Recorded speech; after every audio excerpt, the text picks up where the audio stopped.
पुढची एक गमतीची गोष्ट अशी आहे की आपला फ्रीज उघडला आणि त्या फ्रीजचा फोटो घेऊन जर AI मध्ये त्या प्रणालीमध्ये टाकला आणि प्रश्न विचारला की फ्रीजमधील उपलब्ध भाज्यांपासून मी आता कोणती रेसिपी करू शकतो आणि ती किती माणसांना पुरेल, तर आश्चर्यकारक म्हणजे त्याचे अनेक पर्यायांमध्ये उत्तर मिळू शकते.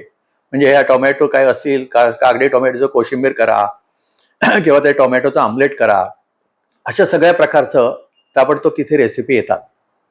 एवढंच काय, तर कॉम्प्युटर आपल्यासाठी अजून किती भाजी लागणार आहे त्या भाजीची ऑर्डर सुद्धा परस्पर सुपरमार्केटला देऊ शकतो.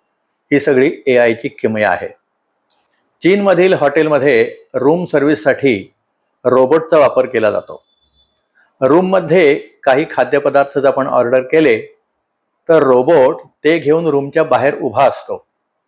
हॉटेल मॅनेजर आपल्याला इंटरकॉमवरून सांगतो की आपली ऑर्डर घेऊन रोबोट बाहेर उभा आहे, तर कृपया आपण ते कलेक्ट करा. मग बाहेर यायचं आणि आपलं ते सामान घ्यायचं